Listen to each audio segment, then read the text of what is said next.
Sekarang kita akan belajar membuat soal untuk CPT dan bank soal di e-learning. Langkah pertama, buka dulu e-learning, kemudian login seperti biasa.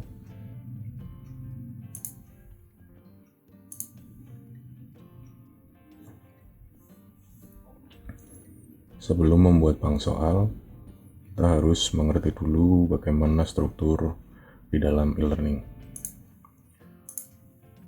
Di level paling atas itu adalah top atau sistem, kemudian di bawahnya ada unit, itu SMA, SMP, SD Puri, SDGW misalnya.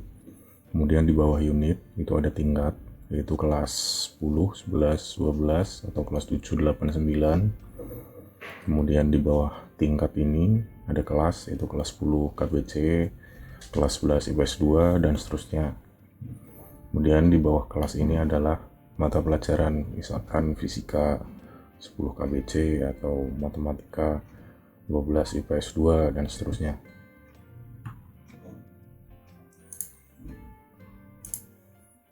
Sebelum membuat bank soal, kita harus membuat kategori. Kategori ini digunakan untuk mengelompokkan bank soal yang akan kita buat nanti. Caranya, misalkan kita ingin membuat untuk kelas 10, maka masuk ke course yang kelas 10 yang mana aja. Kalau kita ingin membuat yang kelas 11, masuk ke kelas 11 yang mana saja. Untuk kelas 12, misalkan kita akan membuat yang kelas 10, maka saya akan masuk ke kelas 10. Kemudian klik course management di pojok kiri atas yang ini, bukan yang editing tapi yang course management.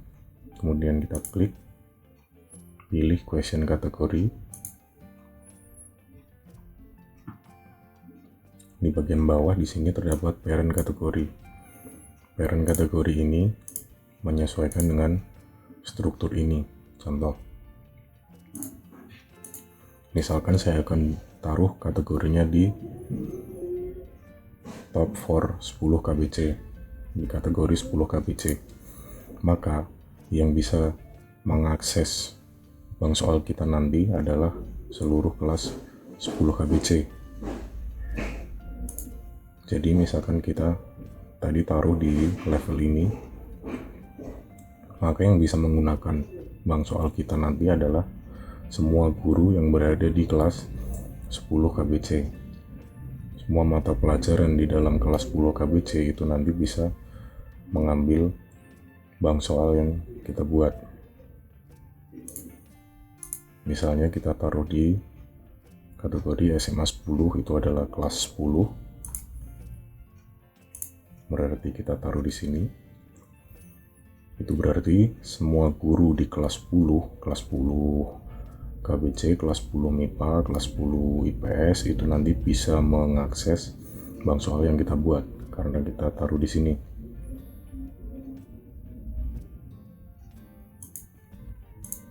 Kalau kita taruhnya di sini, SMA misalkan, berarti kita taruh di sini. Itu berarti nanti semua guru SMA kelas 10, 11, dan 12 itu bisa mengambil soal dari bank soal kita. Kalau kita taruhnya di top seperti ini, berarti kita taruh di sini, maka semua guru di dalam sistem ini itu bisa mengambil bank soal yang kita buat. Misalkan guru SMP kelas 7 bisa mengambil bank soalnya guru SMA, misalkan kalau kita taruh di top atau sistem. Jadi kategori fungsinya seperti itu. Untuk contoh, kita buat di kelas 10.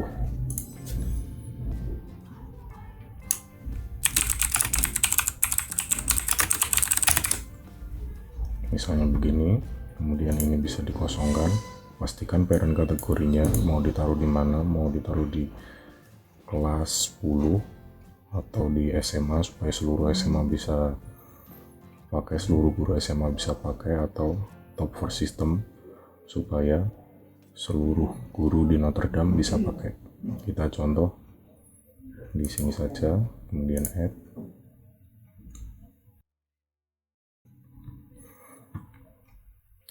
Di sini akan muncul kategori kelas 10, tapi masih 0 karena kita belum buat pertanyaan. Untuk membuat pertanyaan, kita klik question. Di sini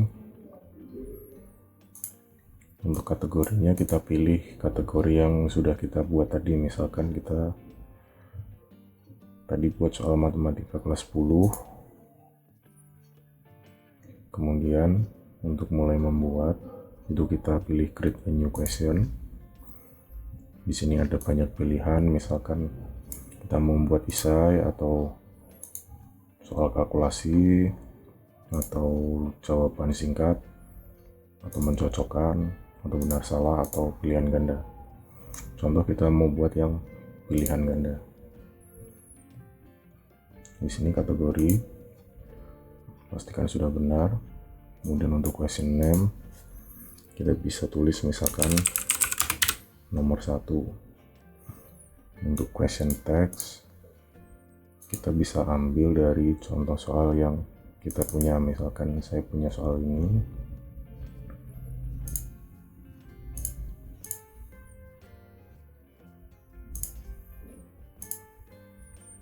misalkan saya mau ambil soal yang ini kita copy paste saja ke question text. Untuk nomornya bisa dihilangkan, simbol-simbol seperti ini bisa tercopy, berarti masih aman karena ada beberapa simbol yang tidak bisa di copy paste ke sini. Untuk default mark itu adalah nilai dari soal tersebut. Misalkan satu soal poinnya 2, kita isikan 2, atau 1 bisa isikan 1. Misalkan kita buat 2, nah feedback bisa dikosongkan, di nomor dikosongkan. Untuk yang ini kalau kita pilih yang multiple berarti dia bisa, siswa nanti bisa memilih lebih dari satu jawaban. Kalau one answer only berarti dia hanya bisa memilih satu jawaban. Untuk shuffle itu artinya dia akan mengacak pilihan jawaban yang kita berikan. Misalkan kita tidak akan acak, kemudian yang ini adalah pilihan untuk jawaban-jawaban ini. Misalkan mau ABCD atau ABC besar atau 1, 2, 3, kita pilih ABC kecil, kemudian pilihan jawabannya kita taruh di sini. Ini adalah pilihan pertama. Misalkan kita ambil di sini, kemudian pilihan kedua,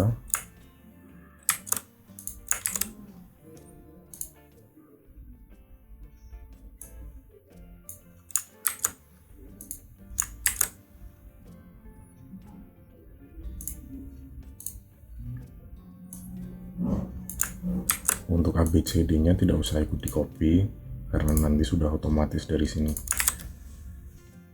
Secara default ini ada pilihannya adalah 5. Kalau misalkan kita cuma butuh 4, ini bisa tidak usah diisi. Atau jika kurang, kita bisa blank for 3 more choice. Itu akan memunculkan pilihan jawaban sebanyak 3 yang kosong. Tapi kalau kita cuma butuh 4, yang ini kita kosongkan saja.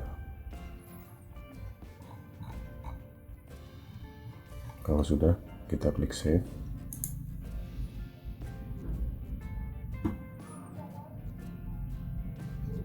Kalau muncul error seperti ini berarti kita belum memilih jawaban yang benar. Misalkan jawaban yang benar adalah -5, maka di bagian create kita kasih 100% dan yang lain kosongkan, karena jawaban yang benar cuma 1. Kalau misalkan jawaban yang benar ada 2, kita pilih multiple, kemudian di sini 50 dan di sini 50. kita pilih satu saja, 100. Kemudian ini one answer only. Kalau sudah, kita save. Kemudian kita bisa tambah satu lagi, multiple choice.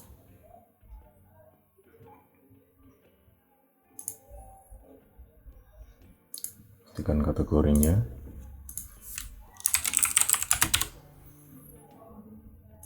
Misalkan kita akan ambil soal yang ada gambarnya. Misalkan kita akan ambil ini. Ini tidak bisa di copy paste langsung ke sini, karena dia tidak akan muncul. Untuk menginputkan gambar, kita bisa pilih soalnya dulu, misalkan yang ini. Kemudian search aplikasi di Windows, namanya Snipping Tools. Snipping Tool kita klik, terus kita klik New, kemudian layarnya akan blur. Kemudian kita beri kotak di gambar yang akan kita pakai. Misalkan kita pakai yang ini, kita buat kotak. Nah, dia sudah ada di snipping. Kemudian kita bisa simpan file, save as. Misalkan kita simpan di sini.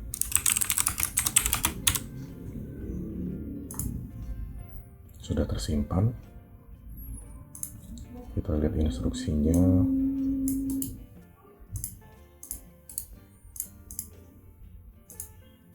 Kemudian masukkan gambar. Caranya adalah klik insert or edit image, kemudian browse, upload. Ini adalah gambar yang sudah kita snip, kemudian open. Yang ini dicentang karena kita tidak menuliskan deskripsi di sini. Save. Kemudian di bawahnya kita copy. Nah, ini adalah simbol sudut. Dia tidak bisa di copy paste, tidak seperti simbol derajat tadi. Maka yang harus kita lakukan adalah kita hapus, kemudian kita klik tanda panah bawah di sini, kemudian klik ikon gambar akar, kemudian cari di sini simbol sudut.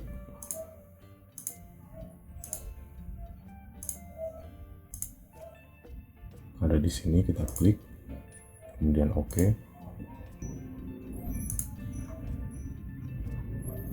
Ini sudah muncul. Default mark kita bisa isi berapa poin untuk soal ini.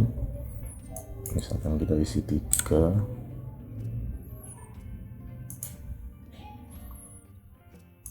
Untuk jawabannya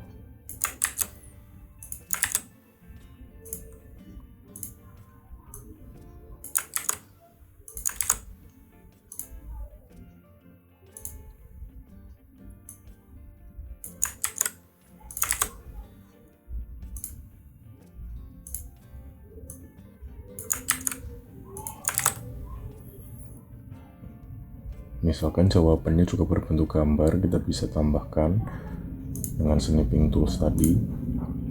Kemudian kita insert gambarnya di bagian jawaban ini. Caranya sama seperti kita menambahkan gambar di sini. Kalau sudah, jangan lupa kita pilih jawaban yang benar. Misalkan 72.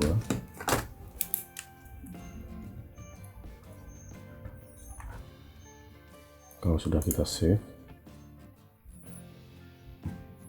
Sekarang kita akan buat satu contoh lagi yang menggunakan rumus matematika.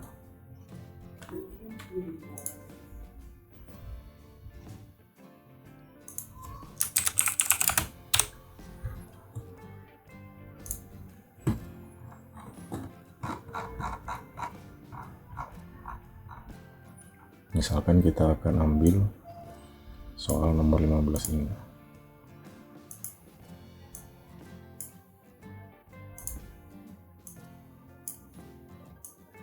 Untuk membuat rumus matematika caranya gampang. Kita copy dulu instruksinya.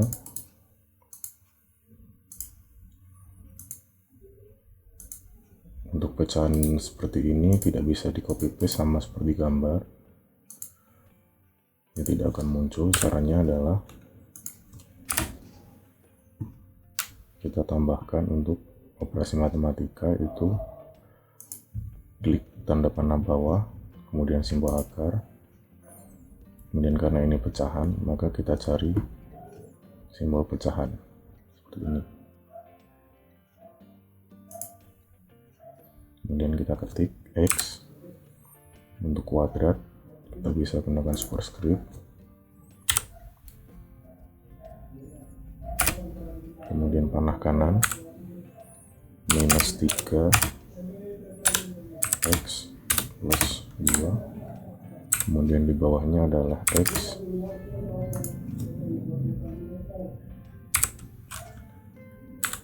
kuadrat, panah kanan minus 4. Kalau sudah kita oke,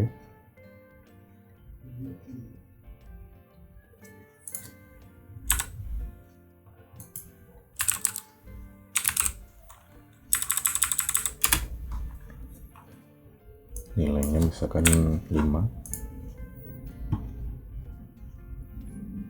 Untuk jawaban sama, kita pilih tombol panah bawah, kemudian simbol akar, pilih pecahan,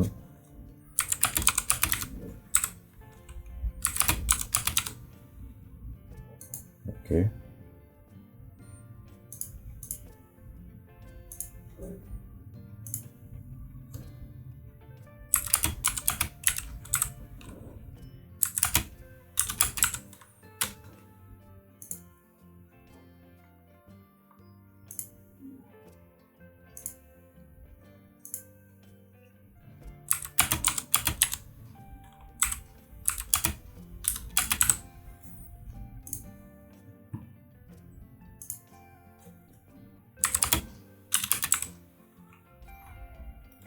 Jangan lupa ini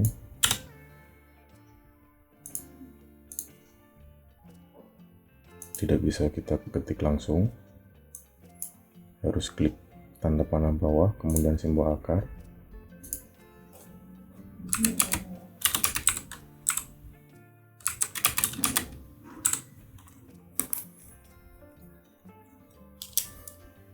oke. Kita pilih misalkan ini jawaban yang benar.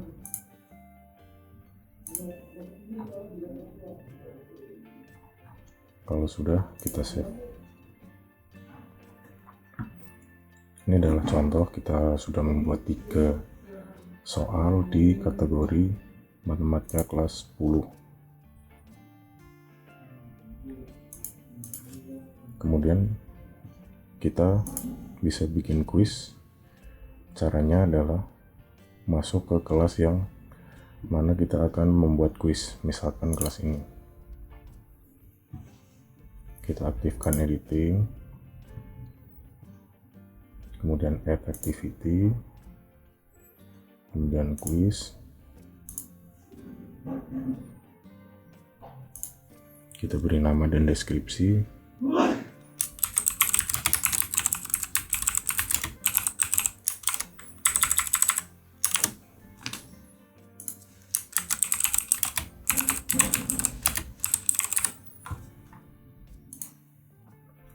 Di sini ada timing. Open the quiz itu artinya kuis ini akan bisa dikerjakan mulai tanggal sekian, bulan sekian, tahun 2020, jam 15.40. Jadi sebelum tanggal ini kuisnya tidak bisa dikerjakan. Kalau ingin supaya kuisnya segera bisa dikerjakan, maka ini tidak usah dicentang.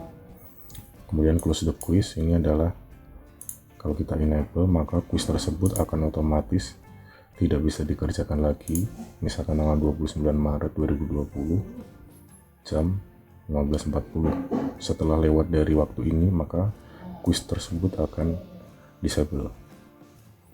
Kalau kita tidak ingin membuat batasannya, kita disable. Kemudian time limit itu adalah lama pengerjaan tes. Misalkan kita mau buat tes ini untuk waktu 2 jam atau 30 menit. Jadi waktu untuk mengerjakan kuis ini adalah 30 menit. Kemudian untuk grade times allowed kita bisa set 1, itu berarti setelah mengerjakan kuis ini 1 kali, siswa tidak bisa mengerjakan lagi. Kalau 2 kali berarti setelah dia mengerjakan 1 kali, dia bisa revisi sebanyak 1 kali. Jika lebih dari 1, misalkan 3, itu akan muncul pilihan yaitu grading method. Itu artinya adalah kita bisa memilih nilai yang akan dimasukkan. Dari 3 kali kuis ini, kita bisa pilih misalkan nilai yang tertinggi, nilai rata-rata ketiganya, pekerjaan pertama atau pekerjaan terakhir.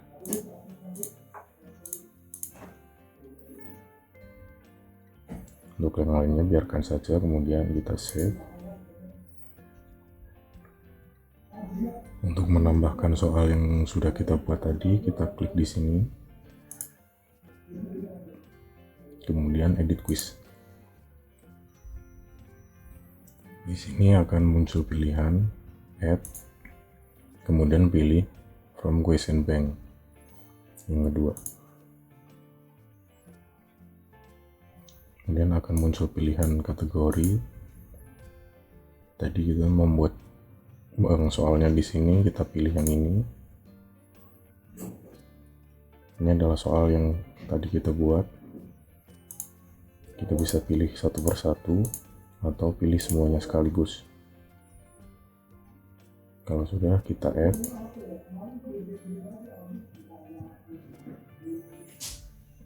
Kemudian di sini ini adalah poin per soal yang sudah kita masukkan tadi. Kalau kita mau edit, kita bisa klik, misalkan di sini 1, kemudian enter.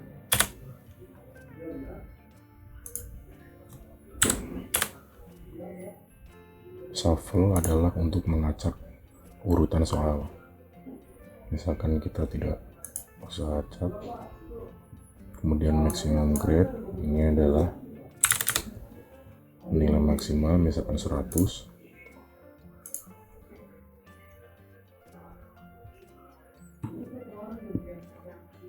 Sudah selesai.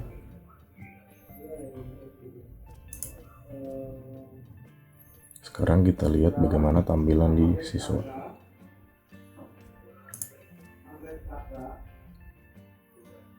Kita tadi buat kuis di sini, maka kita klik ini. Nah, untuk mengerjakan, siswa bisa memilih attempt quiz now, kemudian start. Nah, di sini adalah pertanyaan yang tadi sudah kita buat. Di sini adalah navigasi.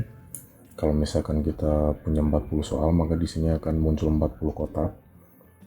Ini fungsinya untuk navigasi, jadi kita bisa lompat-lompat mana yang mau dikerjakan dulu. Kalau misalkan di sini sudah dikerjakan, kemudian kita next. Nah, di sini akan muncul setengah abu-abu. Ini artinya soal nomor 1 sudah dikerjakan. Kalau masih kosong begini berarti belum dikerjakan. Misalkan siswa mau lompat dulu ke nomor 3, bisa.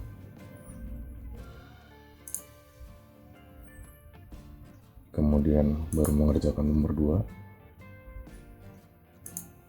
2. Ini. Kalau sudah selesai, sisa waktunya masih 28 menit. Ini kalau sampai habis berarti dia akan otomatis menutup.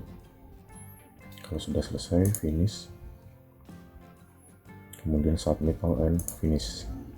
Karena kalau tidak klik submit all ini maka nilainya tidak akan keluar. Jadi pastikan siswanya harus submit all and finish. Nilainya akan langsung keluar.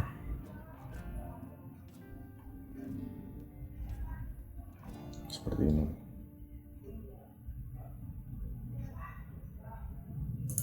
Yang merah ini adalah jawaban salah, yang hijau ini adalah jawaban yang benar.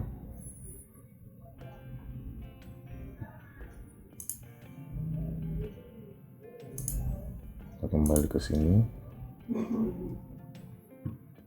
Untuk melihat siapa saja yang sudah mengerjakan, kita bisa masuk ke quiz tadi, kemudian klik icon gear di samping kanan atas ini, kemudian result. Di sini kita bisa melihat siapa saja yang sudah mengerjakan, nilainya berapa.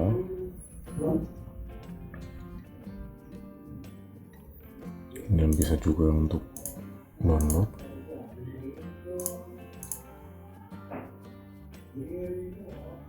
Seperti ini. Ini adalah nilainya.